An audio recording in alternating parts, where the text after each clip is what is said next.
वेदानां सामवेदोऽस्मि देवानामस्मि वासवः इन्द्रियाणामस्यास्मि भूतानामस्मि चेतना। मैं वेदों में सामवेद हूँ, देवों में इंद्र हूँ, इंद्रियों में मन हूँ और भूत प्राणियों की चेतना अर्थात जीवनी शक्ति हूँ। प्रश्न, वेदों में सामवेद मैं हूँ इस कथन का क्या अभिप्राय है? उत्तर, ऋषक, यजु, साम और अथर्व इन चारों वेदों में सामवेद अत्यंत मधुर संगीतमय तथा परमेश्वर की अत्यंत रमणीक स्तुतियों में से युक्त है। अतः वेदों में उसकी प्रधानता है, इसीलिए भगवान ने उसको अपना स्वरूप बतलाया है। प्रश्न, देवों में मैं इंद्र हूँ इस कथन का क्या अभिप्राय है? उत्तर, सूर्य, चंद्रमा, अग्नि, वायु आदि जितने भी देवता हैं उन सबके शासक और राजा होने के कारण इंद्र सब में प्रधान है, अतः उनको भगवान ने अपना स्वरूप बतलाया है। प्रश्न, इंद्रियों में मैं मन हूँ इस कथन का क्या अभिप्राय है? उत्तर, चक्षु, श्रोत्र, त्वचा, रसना, ग्रहण, वाक, हाथ, पैर, उपस्थ और गुदा तथा मन, इन 11 इंद्रियों में मन अन्य 10 इंद्रियों का स्वामी है। प्रत्येक इंद्रियों का स्वामी प्रेरक उन सब से सूक्ष्म और श्रेष्ठ होने के कारण सब में प्रधान है, इसीलिए उसको भगवान ने अपना स्वरूप बतलाया है। प्रश्न, भूत प्राणियों की चेतना मैं हूँ इस कथन का क्या अभिप्राय है? उत्तर, समस्त प्राणियों की जो ज्ञान शक्ति है जिसके द्वारा उनको दुख सुख का और समस्त पदार्थों का अनुभव होता है, जो अंतःकरण की वृत्ति विशेष हैं, 13वें अध्याय के 6ठे श्लोक में जिनकी गणना क्षेत्र के विकारों में की गई है, उस ज्ञान शक्ति का नाम चेतना है। यह प्राणियों के समस्त अनुभवों की हेतुभूता प्रधान शक्ति है, इसलिए इसको भगवान ने अपना स्वरूप बतलाया है। रुद्राणाम शंकरस्मि वेत्तेषु यक्षरक्षसां वसुना पावकस्मि मेरु शिखरिणामहम्। मैं 11 रुद्रों में शंकर हूँ और यक्ष तथा राक्षसों में धन का स्वामी कुबेर हूँ। मैं 8 वासुओं में अग्नि हूँ और शिखर वाले पर्वत में सुमेर पर्वत हूँ। प्रश्न, 11 रुद्र कौन है और उनमें शंकर को अपना रूप बतलाने का क्या अभिप्राय है? उत्तर, हर बहुरूप, यमवक, अपराजित, वृषाकपि, शंभु, कपिर्द, रैवत, मृग, व्याध, सर्प और कपाली। कपाली को स्टार मार्क करके लिखा है। हरश्च बहुरूपश्च व्यम्बकश्चापराजितः वृषाकपिश्च शंभुश्च कपर्दि रैवतस्था मृगव्यथाश्च शर्वश्च कपाली च विशाम्पते। 11 कथिता रुद्राश्च भुवनेश्वरा। यह 11 रुद्र कहलाते हैं। इनमें शंभु अर्थात शंकर सबके अधिरश्व यानी कि राजा हैं तथा कल्याण प्रदाता और कल्याण स्वरूप हैं, इसलिए उन्हें भगवान ने अपना स्वरूप कहा है। प्रश्न, यक्ष राक्षसों में धनपति कुबेर को अपना स्वरूप बतलाने का क्या अभिप्राय है? उत्तर, कुबेर, यहाँ प्लस मार्क करके बताया है, ये पुलस्त्य ऋषि के पौत्र हैं और विश्वा के औरस पुत्र हैं। भरद्वाज कन्या देववर्णिनी के गर्भ से इनका जन्म हुआ था। इनके दीर्घ काल तक कठोर तप करने पर ब्रह्मा जी ने प्रसन्न होकर इनसे वर मांगने को कहा। तब इन्होंने विश्व के धन रक्षक होने की इच्छा प्रकट की। इस पर ब्रह्मा जी ने कहा कि मैं भी चौथे लोकपाल की नियुक्ति करना चाहता हूँ, अतएव इंद्र, यम और वरुण की भांति तुम भी इस पद को ग्रहण करो। उन्होंने ही उनको पुष्पक विमान दिया। तब से ये ही धनाध्यक्ष हैं।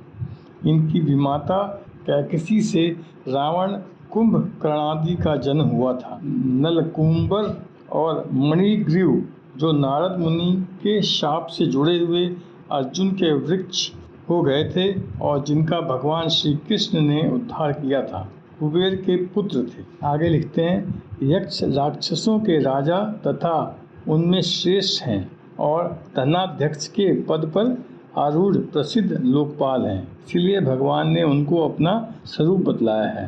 प्रश्न, 8 वसु कौन से हैं और उनमें पावक यानी अग्नि को अपना स्वरूप बतलाने का क्या अभिप्राय है? उत्तर, धर, ध्रुव, सोम, अह, अनिल, अनल, प्रत्युष और प्रभास, इन 8 को वसु कहते हैं। यहाँ स्टार मार्क करके लिखा है, धरो ध्रुवश्च सोमश्च अहश्चैवानि लो अनल प्रत्युश्च प्रभाश्च वसवो अष्टो प्रकीर्तिता। आगे लिखते हैं, इनमें अनल यानी कि अग्नि वसुओं के राजा हैं और देवताओं हवि पहुंचाने वाले हैं। इसके अतिरिक्त वे भगवान के मुख भी माने जाते हैं, इसलिए अग्नि यानी कि पावक को भगवान ने अपना स्वरूप बतलाया है। प्रश्न, शिखर वालों में मेरु मैं हूँ, इस कथन का क्या अभिप्राय है? उत्तर, सुमेरु पर्वत नक्षत्र और द्वीपों का केंद्र तथा सुवर्ण और रत्नों का भंडार माना जाता है।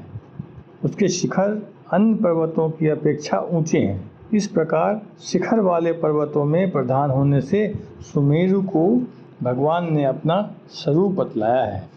पुरोधसां च मुख्यं मा विधि पार्थ बृहस्पतिपतिं सेनानीनामहं स्कंदन समस्मि सागर। पुरोहितों में मुखिया बृहस्पति की मुझको जान। हे पार्थ, मैं सेनापतियों में स्कंद और जलाशयों में समुद्र हूँ। प्रश्न, बृहस्पति को अपना स्वरूप बतलाने का क्या अभिप्राय है? उत्तर, बृहस्पति यहाँ पे प्लस मार्क करके बताया है, ये महिष अग्निरा के बड़े ही प्रतापी पुत्र हैं। स्वारोचिष मनवंतर में बृहस्पति सप्तऋषियों में प्रधान थे।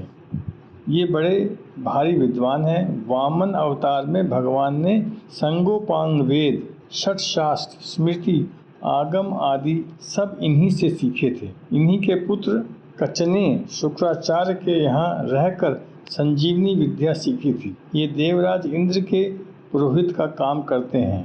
इन्होंने समय समय पर इंद्र को जो दिव्य उपदेश दिए हैं, उनका मनन करने से मनुष्य कल्याण हो सकता है। महाभारत शांति और अनुशासन पर्व में इनके उपदेशों की कथाएं पढ़नी चाहिए। आगे लिखते हैं, बृहस्पति देवराज इंद्र के गुरु, देवताओं के कुल पुरोहित और विद्या बुद्धि में सर्वश्रेष्ठ हैं तथा संसार के समस्त पुरोहितों में मुख्य और अंगीकारसों के राजा माने गए हैं। इसलिए भगवान ने उनको अपना स्वरूप कहा है। प्रश्न, स्कंद कौन है और सेनापतियों में इनको भगवान ने अपना स्वरूप क्यों बतलाया? उत्तर, स्कंद का दूसरा नाम कार्तिकेय है। इनके 6 मुख और 12 हाथ हैं। ये महादेवी के पुत्र, डबल प्लस मार्क करके बताया है। कहीं कहीं इन्हें अग्नि के तेजस से तथा दक्ष कन्या स्वाहा के द्वारा उत्पन्न माना गया है। इनके संबंध में महाभारत और पुराणों में बड़ी ही विचित्र कथाएं मिलती हैं। तो ये महादेवी जी के पुत्र और देवताओं के सेनापति हैं। संसार के समस्त सेनापतियों में प्रधान है, इसलिए भगवान ने इनको अपना स्वरूप बतलाया है। प्रश्न, जलाशयों में समुद्र को अपना स्वरूप बतलाने का क्या भाव है? उत्तर, पृथ्वी में जितने भी जलाशय हैं उन सब में समुद्र यानी कि समुद्र से यहाँ समस्त समुद्र समझना चाहिए, बड़ा और सबका राजा माना जाता है। अतः समुद्र की प्रधानता है, इसलिए समस्त जलाशयों में समुद्र को भगवान ने अपना स्वरूप बतलाया है। महिषिणां भृगर्हं गिरामस्यमएकम् अक्षरं यज्ञानां जपयज्ञोऽस्मि स्थावराणां हिमालयः। मैं महर्षियों में भृगु और शब्दों में एक अक्षर अर्थात ओंकार हूँ। सब प्रकार से यज्ञों में जप यज्ञ और स्थिर रहने वालों में हिमालय पहाड़ हूँ। प्रश्न, महिष कौन कौन है और उनके क्या लक्षण हैं? उत्तर, महिष बहुत से हैं। उनके लक्षण और उनमें से प्रधान 10 के नाम ये हैं। ईश्वरा स्वयमुद्भूता मानसा ब्रह्मण सुता यस्मान हन्यते मानैर्महान परिगतः पुरः यस्माद्दृश्यन्ति ये धीरा महान्त सर्वतो गुणे तस्मान्नमर्षय प्रोक्ता बुद्धे परमदर्शिन भृगुमरीश्च अग्निरापुलः क्रतुः मनुर्दक्षो वसिष्ठश्च पुलस्त्यश्च इति ते दश ब्रह्मणो मनसा होत उद्भूता स्वयमीश्वरा परवर्त ऋषिर्यस्मान् महास्तमस्मान् महर्षयः। ब्रह्मा के ये मानस पुत्र ऐश्वर्यवान यानी कि सिद्धियों से संपन्न एवं स्वयं उत्पन्न है, परिमाणों से जिसका हनन न हो, अर्थात जो अपरिमेय हो और जो सर्वत्र व्याप्त होते हुए भी सामने यानी कि प्रत्यक्ष हों, वही महान है। जो बुद्धि के पार पहुँचे हुए भगवत प्राप्त विज्ञ जन गुणों के द्वारा उस महान परमेश्वर का सब ओर से अवलंबन करते हैं, वे इसी कारण महानतम ऋषिन्ति इति महर्ष इन व्युत्पत्ति के अनुसार महेश कहलाते हैं। भृगु, मरीचि, अत्रि, अंगिरा, पुलह, क्रतु, मनु, दक्ष, वशिष्ठ और पुलस्त्य ये 10 महान महर्षि हैं। ये सब ब्रह्मा के मन से स्वयं उत्पन्न हुए हैं और ऐश्वर्यवान हैं। चूँकि ऋषि यानी कि ब्रह्मा जी ये इन ऋषियों के स्वरूप में स्वयं महान यानी कि परमेश्वर ही प्रकट हुए, इसीलिए ये महिष कहलाए। प्रश्न, महर्षियों में भृगु को अपना स्वरूप बतलाने का क्या अभिप्राय है? उत्तर, महर्षियों में भृगु जी स्टार मार्क के लिखा है। ब्रह्मा जी के मानस पुत्रों में भृगु एक प्रधान है।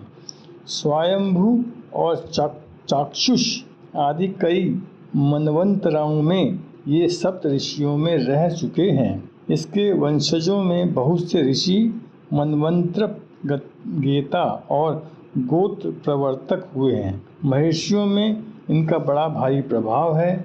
इन्होंने दक्ष कन्या ख्यातियों से विवाह किया था। उनसे धाता विधाता नाम के 2 पुत्र और श्री नाम की एक कन्या हुई थी। यही श्री भगवान नारायण की पत्नी हुई। च्यवन ऋषि भी इन्हीं के पुत्र थे। इनके ज्योतिषमान, सुकृति, हविष्मान, तपोघृति, निरुत्सुक और अतिबाहु नामक पुत्र विभिन्न मनवंतरों में सप्त ऋषियों में प्रधान रह चुके हैं। ये महान मंत्र प्रणेता महिष हैं। विष्णु भगवान के वक्ष स्थल पर लात मारकर इन्होंने ही उनकी सात्विक क्षमा की परीक्षा ली थी। आज भी विष्णु भगवान इस भृगुलता के चिन्ह को अपने हृदय पर धारण किए हुए हैं। भृगु, पुलस्त्य, पुलह, क्रतु, अंगिरा, मरीचि, दक्ष, अत्रि और वशिष्ठ ये प्रजा सृष्टि करने वाले होने से 9 ब्रह्मा माने गए हैं। प्राय सभी पुराणों में भृगु जी की चर्चा भरी है। यानी कि इस कथा का विस्तार हरिवंश, मत्स्य पुराण, शिव पुराण, ब्रह्मांड पुराण, देवी भागवत, मार्कंडेय पुराण, पद्म पुराण, वायु पुराण, महाभारत और श्रीमद् भागवत में है। आगे है, महर्षियों में भृगु जी मुख्य हैं। ये भगवान के भक्त, ज्ञानी और बड़े तेजस्वी हैं, इसीलिए इनको भगवान ने अपना स्वरूप बतलाया है। प्रश्न, गिराम पद का क्या अर्थ है? एकम अक्षरम से क्या लेना चाहिए और उसे भगवान का रूप बतलाने का क्या अभिप्राय है? उत्तर, किसी अर्थ का बोध कराने वाले शब्द को गी यानी कि वाणी कहते हैं और ओंकार यानी कि प्रणव को एक अक्षर कहते हैं। जितने भी अर्थ बोधक शब्द हैं उन सब में प्रणव की प्रधानता है, क्योंकि प्रणव भगवान का नाम है। प्रणव के जप से भगवान की प्राप्ति होती है। नाम और नामी में अभेद माना गया है, इसलिए भगवान ने प्रणव को अपना स्वरूप बतलाया है। प्रश्न, समस्त यज्ञों में जप यज्ञ को अपना स्वरूप बतलाने का क्या अभिप्राय है? उत्तर, जप यज्ञ में हिंसा का सर्वथा अभाव है और जप यज्ञ भगवान का प्रत्यक्ष करने वाला है। मनुस्मृति में भी जप यज्ञ की प्रशंसा की गई है। यहाँ प्लस मार्क करके श्लोक लिखा है, विधि यज्ञ जप यज्ञो विशिष्टो दशभिक्षणो उपांशु साक्षतगुण सहस्रो मानस स्मृतः। विधि यज्ञ से जप यज्ञ 10 गुना, विधि यज्ञ से जप यज्ञ 10 गुना, उपांशु जप 100 गुना और मान सजप 1000 गुना श्रेष्ठ कहा गया है। इसीलिए समस्त यज्ञों में जप यज्ञ की प्रधानता है। यह भाव दिखलाने के लिए भगवान ने जप यज्ञ को अपना स्वरूप बतलाया है। प्रश्न, स्थावरों में हिमालय को अपना स्वरूप बतलाने का क्या भाव है? उत्तर, स्थिर रहने वालों को स्थावर कहते हैं। जितने भी पहाड़ हैं वह सब अचल होने के कारण स्थावर हैं। उनमें हिमालय सर्वोत्तम है। वह परम पवित्र तपोभूमि है और मुक्ति में सहायक है। भगवान नर नारायण वहीं तपस्या कर चुके हैं। साथ ही हिमालय सब पर्वतों का राजा भी है, इसलिए उसको भगवान ने अपना स्वरूप बतलाया है। अक्षस्वर तथ्य अश्वरथ सर्ववृक्षाणां देव ऋषीणां च नारद गंधर्वणा चित्रर्थः सिद्धवनां कपिलो मुनि। मैं सब वृक्षों में पीपल का वृक्ष, देव ऋषियों में नारद मुनि, गंधर्वों में चित्ररथ और सिद्धों में कपिल मुनि हूँ। प्रश्न, वृक्षों में पीपल के वृक्ष को अपना स्वरूप बतलाने का क्या अभिप्राय है? उत्तर, पीपल का वृक्ष, इसमें स्टार मार करके लिखा है। पुराणों में अश्वत्थ का बड़ा महात्म्य मिलता है। स्कंद पुराण में है, मूले विष्णु स्थितो नित्यं स्कंधे केशव एव च नारायणस्तु शाखासु पत्रेषु भगवान हरि फलेश्च तो न संदेह सर्वदेवो संवित स एव विष्णुद्रुम एवमुतो महात्मभि सेवत पुण्यमूल यस्याश्रयः पापस्त्रहन्ता भवेन्नृण कामदुधो गुणाढ्य। पीपल की जड़ में विष्णु, तने में केशव, शाखाओं में नारायण, पत्तों में भगवान हरि और फल में सब देवताओं से युक्त अच्युत सदा निवास करते हैं। इसमें कुछ भी संदेह नहीं है। यह वृक्ष मूर्तिमान श्री विष्णु स्वरूप है। महात्मा पुरुष इस वृक्ष के पुण्य में मूल की सेवा करते हैं। इसका गुणों से युक्त और कामनादायक आश्रय मनुष्य के हजारों पापों का नाश करने वाला है। इसके अतिरिक्त वैद्यक ग्रंथों में भी अश्वत्थ की बड़ी महिमा है। इसके पत्ते, फल, छाल सभी रोगनाशक हैं। रक्त विकारक, कफ, वात, पित्त, दाह, वमन, शोथ, अरुचि, विष दोष, खांसी, विषमज्वर, हिचकी, रक्षत, नासारोग, विसर्प, कृमि, कुष्ठ, त्वचाव्रण, अग्निदग्ध द्रवण, बागी आदि अनेक रोगों में इसका उपयोग होता है। लिखा है, उत्तर, पीपल का वृक्ष समस्त वनस्पतियों में राजा और पूजनीय माना गया है, इसलिए भगवान ने उसको अपना स्वरूप बतलाया। प्रश्न, देव ऋषि किनको कहते हैं और उनमें नारद को अपना स्वरूप बतलाने का क्या अभिप्राय है? उत्तर, देव ऋषि के लक्षण 12वें 13वें श्लोक की टीका में दिए गए हैं। उन्हें वहाँ पढ़ना चाहिए। ऐसे देव ऋषियों में नारद जी सबसे श्रेष्ठ हैं। साथ ही वे भगवान के परम अनन्य भक्त, महान ज्ञानी और निपुण मंत्र दृष्टा हैं। इसलिए नारद जी को भगवान ने अपना स्वरूप बतलाया है। नारद जी के संबंध में भी 12वें 13वें श्लोक की टिप्पणी में देखना चाहिए। प्रश्न, चित्रर्थ गंधर्व को अपना स्वरूप बतलाने का क्या अभिप्राय है? उत्तर, गंधर्व एक देवयोनि विशेष हैं। ये देवलोक में गान, वाद्य और नाट्य अभिनय किया करते हैं। स्वर्ग में ये सबसे सुंदर और अत्यंत स्वरूपवान माने जाते हैं। गुहक लोक से ऊपर और विधाध्य रलोक के नीचे इनका गंधर्व लोक है।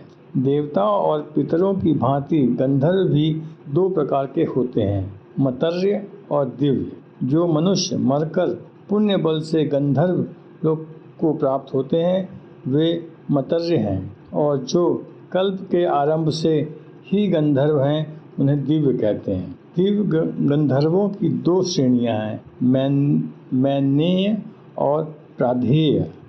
महिष कश्यप की दो पत्नियों के नाम थे मुनि और प्राधा। इन्हीं से अधिकांश अप्सराओं और गंधर्वों की उत्पत्ति हुई। भीमसेन, उग्रसेन, सुपर्ण, वरुण, गोपति, धृतराष्ट्र, सर्वर, सूर्य, वर्चा, सत्यवाक, अर्कपर्ण, मित्रयुक्त, भीम, चित्ररथ, शालशिरा, पर्जन्य, कलि और नारद, ये 16 देव गंधर्व मुनि से उत्पन्न होने के कारण मैनेय कहलाए, और सिद्ध, पूर्ण, वरही, पूर्णायु, ब्रह्मचारी, रतिगुण, सुपर्ण, विश्वासवसु, सुचंद्र, भानु, अतिबाहु, हाहा, हुहु और तंबुरु, ये 14 प्राधा से उत्पन्न होने के कारण प्रधेय कहलाए।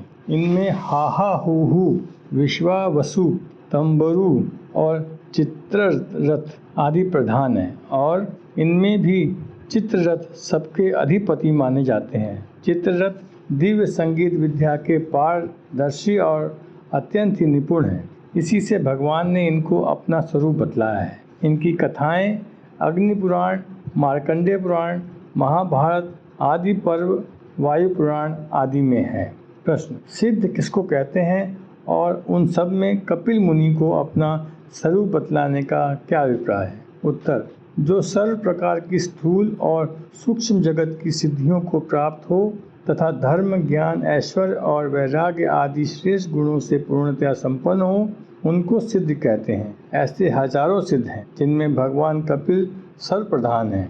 भगवान कपिल साक्षात ईश्वर के अवतार हैं। महायोगी कर्दम मुनि की पत्नी देवहूति को ज्ञान प्रदान करने के लिए इन्होंने उन्हीं के गर्भ से अवतार लिया था। इनके पाकटय के समय स्वयं ब्रह्मा जी ने आश्रम में आकर श्री देवहूति जी से कहा था, अयम सिद्ध गणाधीश संख्या चायेर सुसमतः लोके कपिल इत्यख्याना गंताते कीर्तिवर्धन।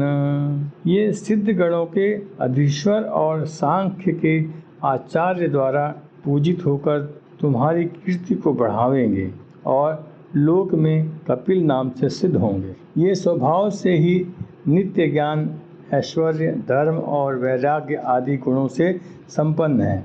इनकी बराबरी करने वाला भी दूसरा कोई सिद्ध नहीं है। फिर इनसे बढ़कर तो कोई हो ही कैसे सकता है। इसीलिए भगवान ने समस्त सिद्धों में कपिल मुनि को अपना स्वरूप बतलाया है। उच्च श्रवस मश्वना विधि मामृतोद्भवम् ऐरावतं गजेन्द्राणां नराणा च नराधिपम।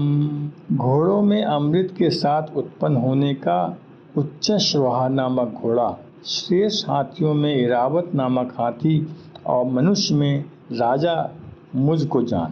प्रश्न, घोड़ों में उच्चश्रवा घोड़े को अपना स्वरूप बतलाने का क्या अभिप्राय है? उत्तर, उच्चश्रवा की उत्पत्ति अमृत के लिए समुद्र का मंथन करते समय अमृत के साथ हुई थी। अतः यह 14 रत्नों में गिना जाता है और समस्त घोड़ों का राजा समझा जाता है। इसलिए इसको भगवान ने अपना स्वरूप बतलाया है। प्रश्न, गजेंद्रों में ऐरावत नामक हाथी को अपना स्वरूप बतलाने का क्या अभिप्राय है? उत्तर, बहुत से हाथियों में जो श्रेष्ठ हो उसे गजेंद्र कहते हैं। ऐसे गजेंद्रों में भी ऐरावत हाथी, जो इंद्र का वाहन है, सर्वश्रेष्ठ और गज जाति का राजा माना गया है। इसकी उत्पत्ति भी उच्चश्रवा घोड़े की भांति समुद्र मंथन से ही हुई थी।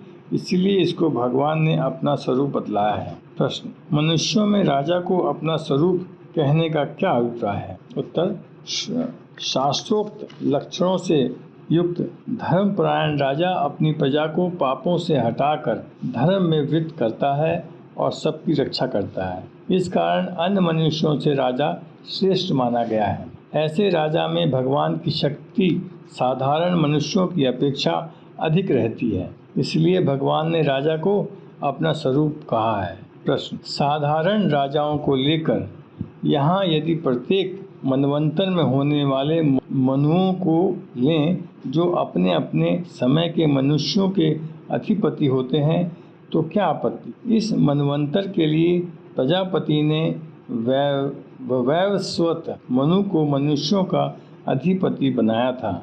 यह कथा प्रसिद्ध है। मनुष्याणाम अधिपतिम चक्रे वैवस्वतम मनुम।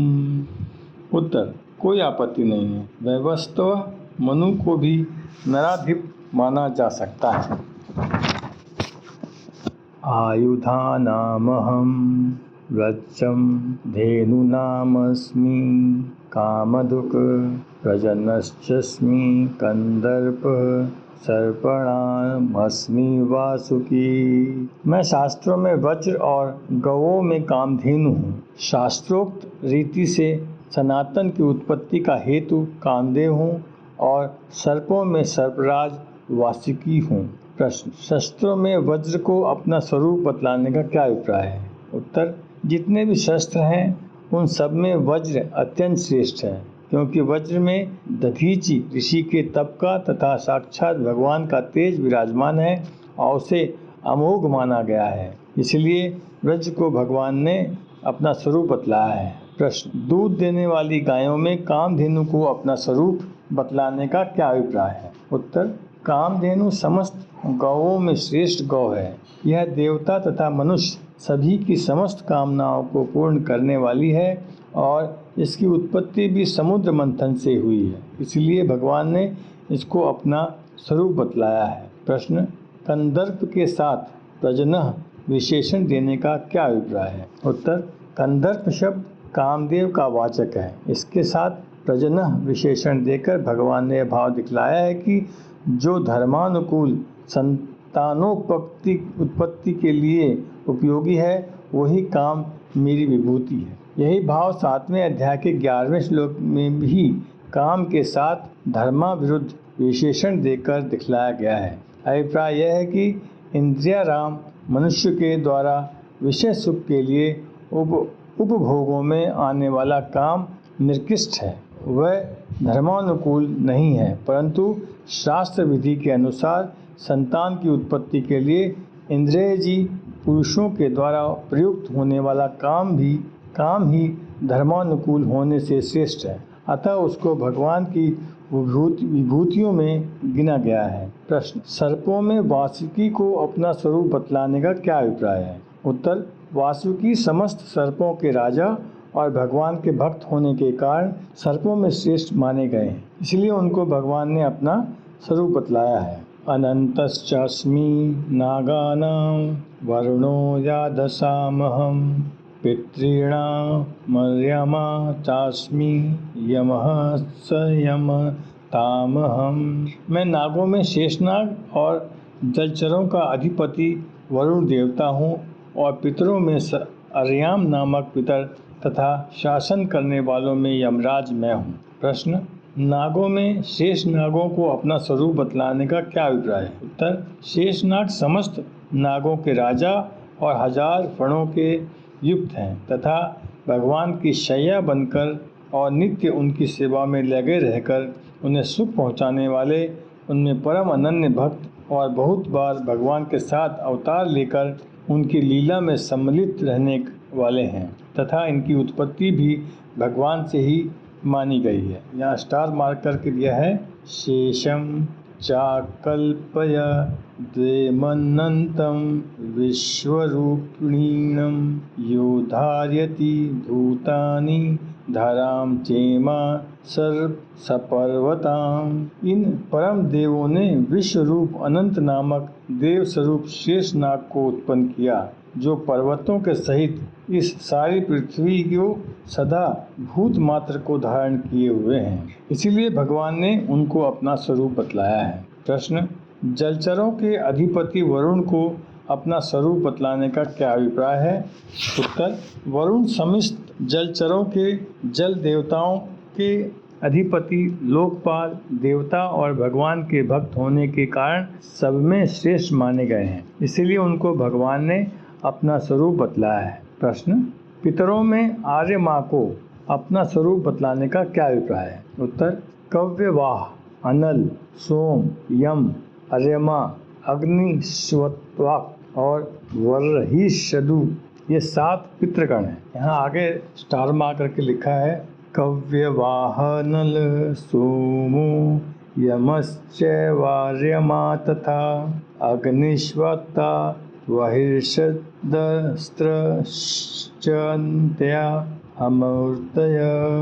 कहीं कहीं उनके नाम इस प्रकार मिलते हैं: सुकाल, अग्निरस, सुस्वधा, सोमपा, विराज, अग्निश्वाक और वहिषद। मंतव्य भेद से नामों का यह भेद संभव है। आगे लिखते हैं, इनमें आर्यमा नामक पितर समस्त पितरों में प्रधान होने से उनमें श्रेष्ठ माने गए हैं। इसलिए उनको भगवान ने अपना स्वरूप बतलाया है। प्रश्न, नियमन करने वालों में यम को अपना स्वरूप बतलाने का क्या अभिप्राय है? उत्तर, मर्त्य और देव जगत में जितने भी नियमन करने वाले अधिकारी हैं, यमराज उन सब में बढ़कर हैं। इनके सभी दंड न्याय और धर्म से युक्त, हितपूर्ण और पाप नाशक होते हैं। ये भगवान के ज्ञानी भक्त और लोकपाल भी हैं। इसलिए भगवान ने इनको अपना स्वरूप बतलाया है। यहाँ प्लस मार्क करके आगे लिखा है, यमराज के दरबार में न किसी के साथ किसी भी कारण से कोई पक्षपात ही होता है और न किसी प्रकार की सिफारिश, रिश्वत या खुशामद ही चलती है। इनके नियम इतने कठोर हैं कि उनमें जरा भी रियायत के लिए गुंजाइश नहीं है।